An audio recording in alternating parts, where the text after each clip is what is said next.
ನಾನು ವೆಸ್ಪೆರೋ ಹೈಸ್ಕೂಲ್ನಲ್ಲಿ senior year ಓದ್ತಾ ಇದ್ದೀನಿ. ಈ ಪ್ಯಾನೆಲ್ ಡಿಸ್ಕಷನ್ಗೆ ನಾನು ಮಾಡರೇಟರ್. ಇವತ್ತಿನ topic Indians growing up in America. ಮತ್ತೆ ಇವಾಗ ನಮ್ಮ ಮೆಂಬರ್ಸ್ ತಮ್ಮ ಪರಿಚಯ ಮಾಡಿಕೊಡ್ತಾರೆ. ನಮಸ್ಕಾರ ಎಲ್ಲರಿಗೂ. ನನ್ನ ಹೆಸರು ಪ್ರಯುತ್ ಅಂತ. ನಾನು ಹೊಸಪೇಟೆ ಸೆಕೆಂಡ್ PUC ಓದ್ತಾರೆ. ನಾನು ಕಾವ್ಯ ಅಂತ. ನಾನು ಮ್ಯಾಕ್ಟನ್ ಹೈಸ್ಕೂಲಲ್ಲಿ 11th ಸ್ಟ್ಯಾಂಡರ್ಡ್ ಓದ್ತಾರೆ. ನನ್ನ ಹೆಸರು ಶ್ರುನೋಥ್ರ ಅಂತ. ನಾನು ಆಮ್ಸದಲ್ಲಿ 8th ಸ್ಟ್ಯಾಂಡರ್ಡ್ ಓದ್ತಾ ಇದ್ದೀನಿ.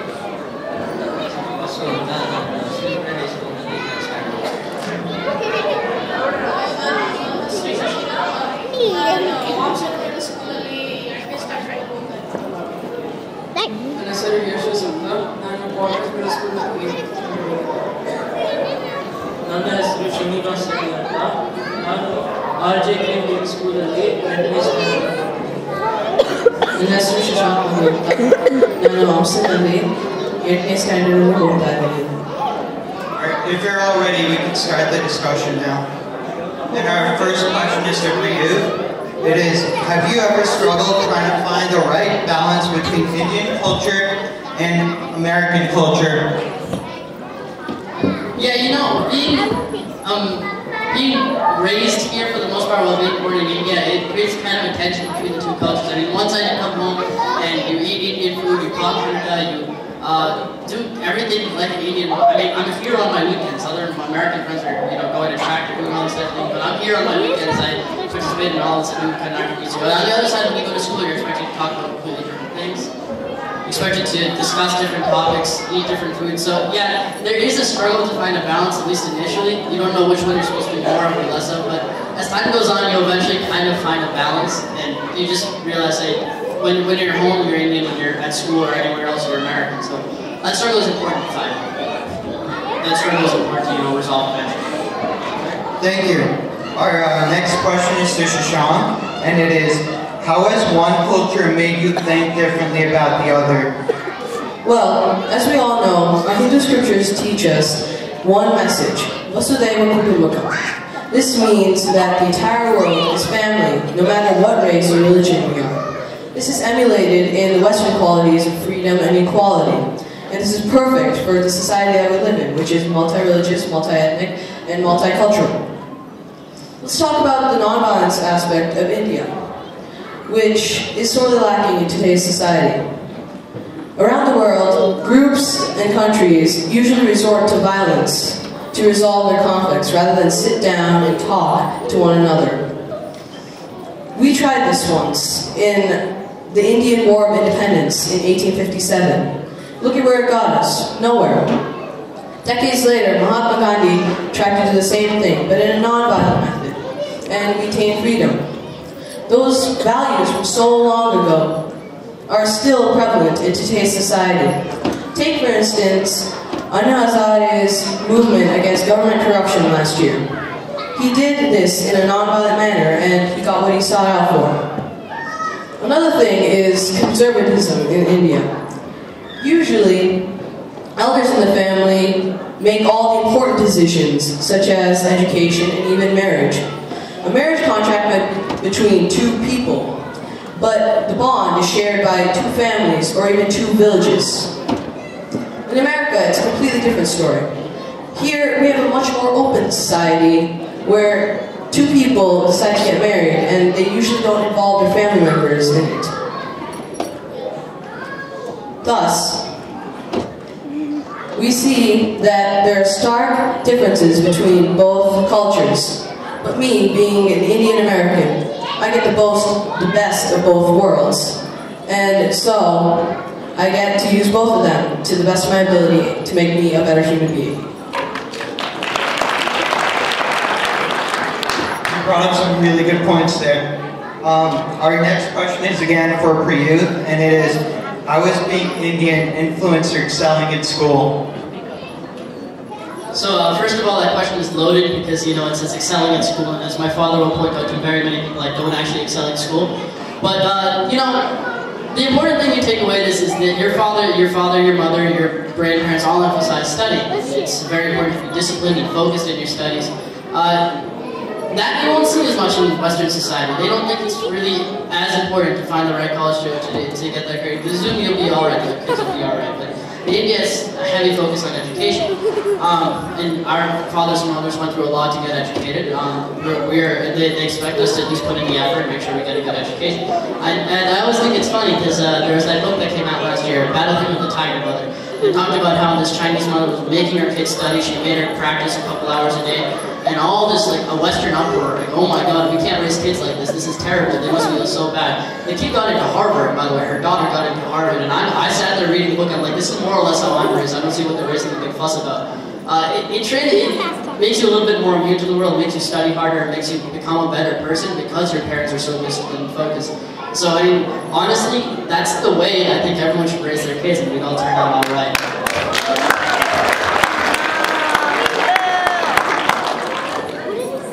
I feel like we could all relate to that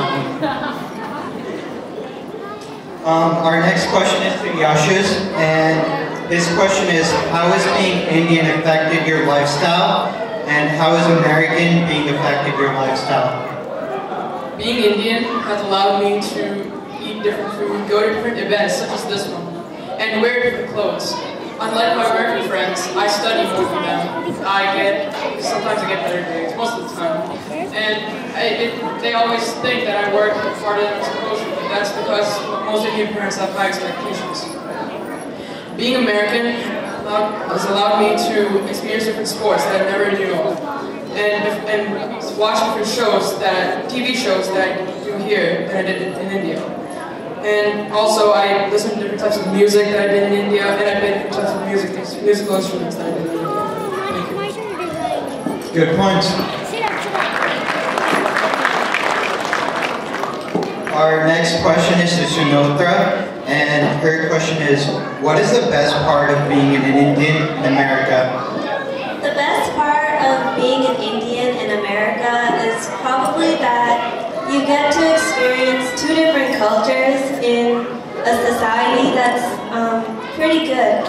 We have a great community, and all Indian families are really connected and friendly, and we share great values and morals to all the little kids, which make better people when they grow up. And we have a great community here, which is the best part of being an Indian in America.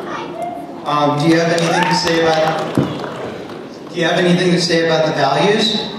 The values that we take away are pretty important later in life, and here we get not only the values that you would learn in India, but also in America. All right, very good.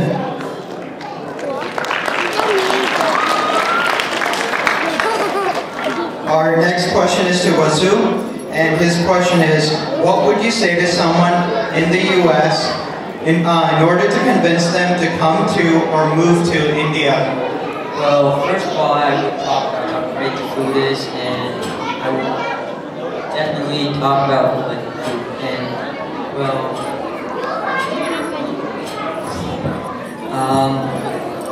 another great part about moving to India would be traveling. It would be so much easier than waiting for your parents to drive you to places. Instead, you could just go walk around, find people, find friends, and communicate to other people, and you can easily travel to places and well, get to places. Well, I'd also like to say that like in India, like when I was there in 2009, I feel like my cousins, they were like never in school. They're like always enjoying like movies and everything and skipping. And, you know, that's also a really big plus.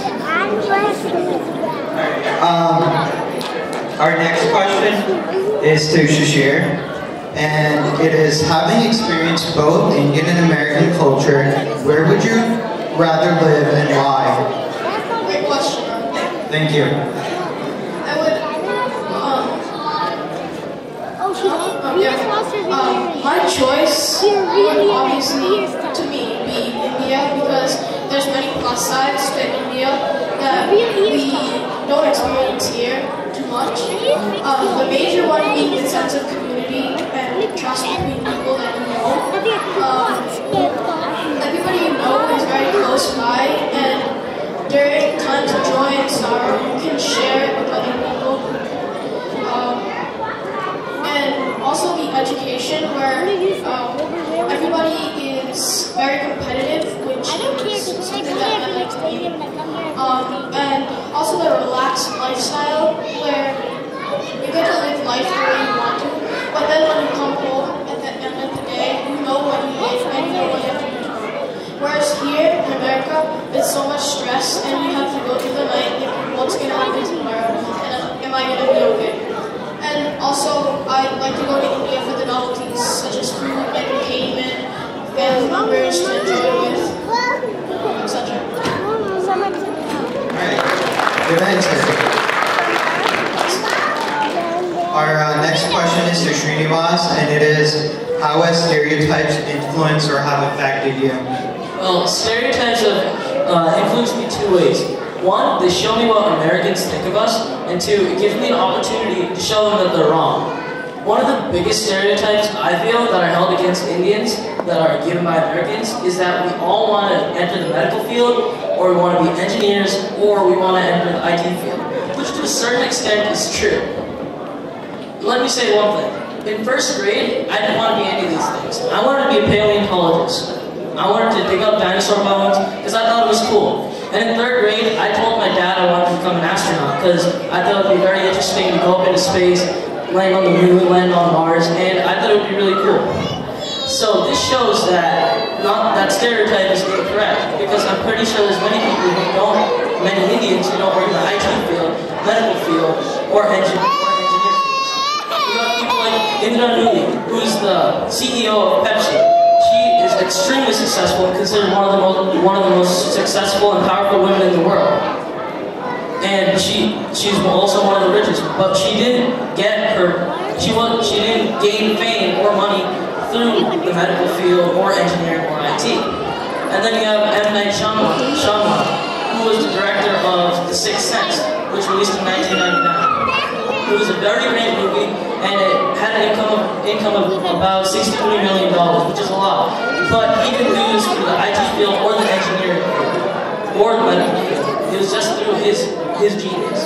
One thing that we can all say about Indians is that we're all hardworking, which is a true stereotype.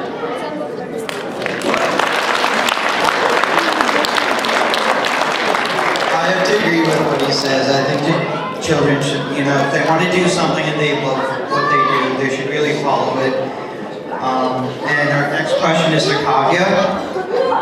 How has your visits to India affected your opinion of American life and on Indian life? Well, there are two main ways that my visits to India have affected my opinion on my life. Firstly, when you go to India, you see that everyone's living together under one roof. You see grandparents, aunts and uncles and cousins all living together, and if not under the same roof, then they're within walking distance of each other. And it just shows you how family can really contribute to a child's upbringing and how the importance of family in a child's life. Also, when you go to India, you see your parents, the parents and the kids all working hard. Like the parents going to work every day, working hard to make money and support their families. And the kids going to school and working hard to get a good education so they can grow up and raise families of their own. And it just teaches you that it's really important to be disciplined and motivated and have a clear goal in life if you want to grow up and be successful. Thank you, Kavya. So I just wanted to offer some concluding statements before I turn it back to Bharath. And we've talked a lot about how Indian life has affected us in a positive ways. And I think that if you look at American life, there's a lot of things that Indian culture can draw from that. And one of the more whimsical things is, honestly, Indian TV is terrible. I've watched a couple of my mother's soap operas. I can't even go through 5 minutes of that. There could be a lot of refinement. Kannada movies are getting steadily worse, and their songs are getting terrible.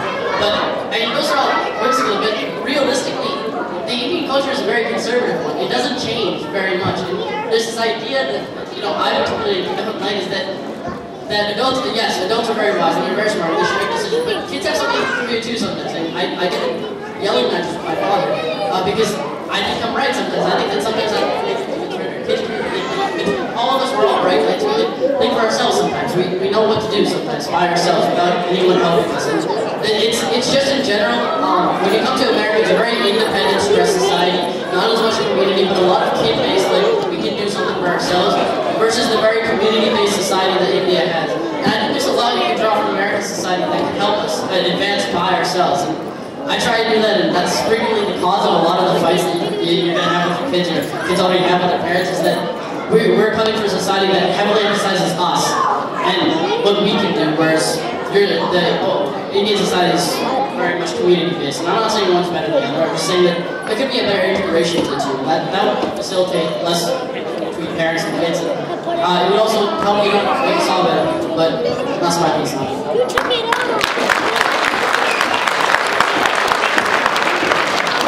Thanks for that. And I'd just like to say, ಇದುವರೆಗೂ ಇಲ್ಲಿನ group ಡಿಸ್ಕಷನ್ನಲ್ಲಿ ಭಾಗವಹಿಸಿದ ಪ್ಯಾನೆಲ್ಗೆ ಧನ್ಯವಾದಗಳು.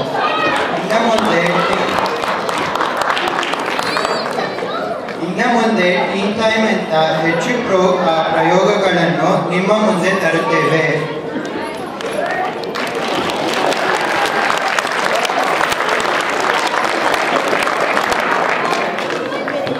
NEKK ಸಂಸ್ಥೆಗೆ ಈ ಅವಕಾಶ ಕೊಟ್ಟಿದ್ದಕ್ಕೆ ನಮ್ಮ ವಂದನೆಗಳು.